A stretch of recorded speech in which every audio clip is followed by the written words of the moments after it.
All right, guys, here we are. The old used tanks we used to mock up a mounting system on the cart. I used the Teflon, the cutting board material. This stuff is super stiff and strong. Heat isn't going to affect it unless it's a flame and it's burning. But the pins were already there to mount the aluminum tank. Two in the front, only one in the back.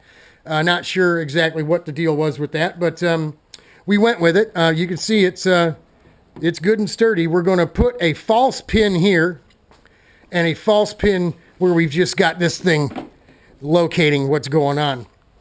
And you see underneath there, we've stacked it. Well, I'll show you when I take the tanks off. We stacked up pieces of that Teflon plastic where we took and hole sawed some pieces. And we'll do the same in the back here. We'll stack them up between the floor tray and the bottom of this rear mount. And we're going to use what's known as an elevator bolt right here. So it's flush, right? So it's going to go up from underneath. This is actually going to be our false pin. It'll come up from underneath through a few of those discs that I cut with the hole saw of that plastic. And then what we'll do is we'll get the threaded bit. We'll go through up into the discs. We'll end up countersinking for a nut into one of these, and maybe a little bit into the one above it, right? So say it sits on top of the pin, right? And then what we'll do is we'll machine the threads off, round the top off, so it looks like a pin, and we'll drill through and we'll put a hairpin clip, washer and hairpin clip. So we're going to put a false pin here instead of welding on there.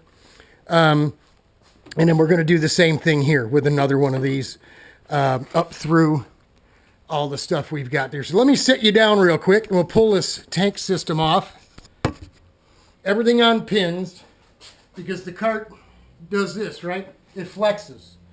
If the seat's on pins, fuel tank on pins, you start bolting everything down. That's why our floor tray is on Zeus fasteners, because Zeus fasteners really have no shear strength.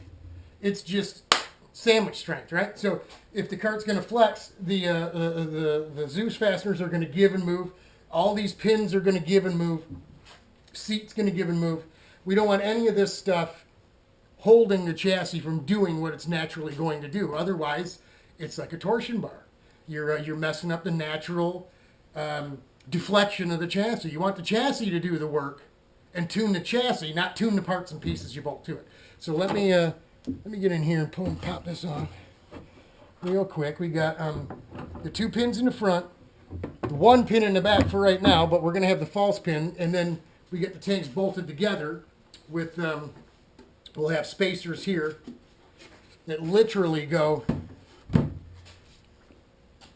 down in through this T plate, right? And then we'll have nuts underneath, or maybe we'll countersink from underneath. Let me take this whole thing out from underneath, and sink the head in there, and then send it up through. But this is just a false pin for right now. But you see what we got going there, right? Pretty cool, pretty easy to do. And so I got two brand new tanks. We have a boatload of these new fittings. These are the old ones and the old rubber bushings. But from what I'm told, these are the ones to have. They don't leak. So you drill the 3164s or whatever hole, right? Then you push the bushing in, and then you push your fitting through, and it expands everything and seals it up so it won't leak. So what we'll have in between the front and rear tank, which is actually, if you saw it, let me put it back on for you real quick. Hello. Pop this back on. She drops right back on there. Bing, bang, boom. Right on all the pins. What we got going is, you can see the front is higher, right? So we're going to draw from this tank. We'll have a 90-degree plastic fitting here with the tube that comes down just like a regular CIK, so it can move around with a weight on the end and pick up the fuel. We'll have a 90-degree fitting in the bottom of this one. In the bottom of this one, we'll have them connected with a you know what I'm talking about, a ball check in there. So the fuel will only go from here to here, but it won't go back. We don't, as we're sucking it out of this one will continue to feed it, right? So nothing here, nothing here. We'll have a 90-degree fitting here and here. We'll come together with our rollover vent in the center. So we'll have venting for both the tanks. We will go ahead and probably goob up the vent in the metal caps, right? These caps suck. We don't want any fuel coming out of here or leaking from the gasket area either. So we'll probably go ahead and DevCon those up or epoxy those up. Get a cap that fits snugly and tightly, that won't leak. So no leaky, no fittings leaking, knock wood. And that's it. We may put a return line on it. We've got a return on the system now, but we don't use it. We have an inline on-off valve on the return. The only place we've been able to run with the return fully returning fuel to the tank is Grattan. We could run Grattan with it, half the fuel going to the carb and half the fuel going, or whatever it doesn't want coming back to the tank. But what we noticed when we tested at Nelson Ledges a bunch of years ago was heading out back, that big sweeper heading out back, and then it tightens up before you go onto the back straightaway. It would, just like the carousel at Road America, right? Faster, faster, faster. Bob, it would start bogging and farting, and it wasn't picking up fuel. So what we determined is we kept playing with it. We played with float level. We played with a bunch of stuff. Finally, I talked to Mr. Fiesler on the telephone, and he tells me, maybe you should, you need to get rid of the return line. So what I did is, at the track, I took a piece of rubber hose, and I cut a piece of rubber hose, put it over top of the return line. I put vice grips on it. And then I zip tied the vice grips down to everything in a cart, and then I took it out. And I ran 6-8 laps, and it was cool. So we came in, we filled the cart up with fuel, and then we went out and did the long test that we came to do. And everything was right. So that's when we realized, especially at a place like Daytona, which ended up biting us, I should have took that return line off.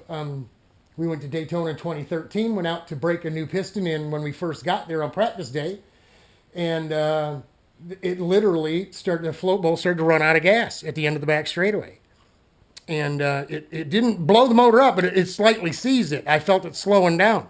So I pulled right in, and the motor was still running. It ran all the way back to the pits.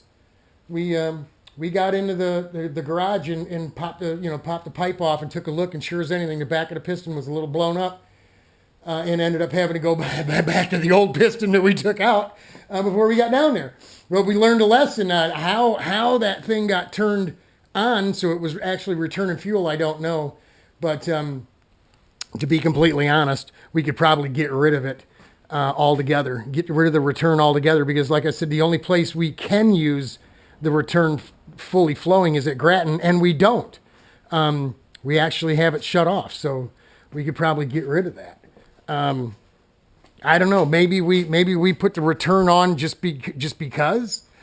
We didn't have a problem with it shut off at Gingerman in the fall either, so not exactly sure. Man, look at this, man. This thing covered in dust. Folks, it's been almost 3 full weeks since everything came to a screeching halt. Had to run off to the doctor. Leg was killing me. Called the docs on a Monday morning, and they got me right in for an ultrasound. And in the doctor's words, the new blood clot isn't where the old one was. It's down in my lower leg, and he said the word he used was substantial. So that's not, it could never be good. So I can't even ride the bike, man. He doesn't want me riding the motorcycle. Doesn't really want me taking any risk at all. I have cut the grass. If I go weed whacking and stuff, I'm probably going to have to put some shin guards on or something, you know what I mean? I don't want to get cut. I don't want to get poked. Hell, you don't even want to bump yourself into anything real hard, because on this medication, not only is your blood thin, it enables you from clotting, period. No clotting. So once you start, you don't stop. And you get something going on under your skin, like a bruise, a hematoma, and if it's bad enough, it won't stop. You'll just, underneath your skin will start filling with blood. By the time you notice that it's not stopping and it's swelling really bad and it's turning black and blue, A lot of times he tells me if you don't get to the hospital right away, even if you do, sometimes it could be too late for you. So we don't want to take any chance, you know,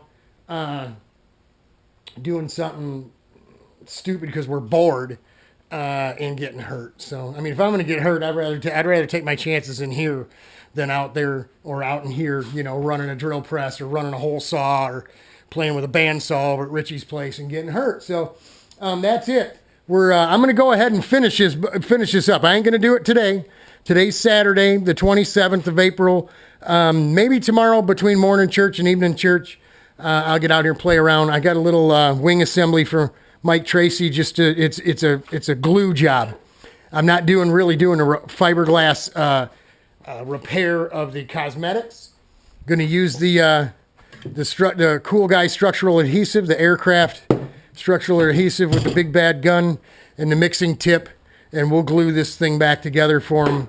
He's going to go to Gateway next weekend, and he needs to put the wing back on. So that's it from now. We really got nothing really new to show you other than that gas tank deal. Sure would like to test this out, but Big Daddy's not putting anybody else in his go-kart. It's like somebody getting into your underpants. That ain't going to happen. Love y'all. We'll talk to you later. We're praying for you.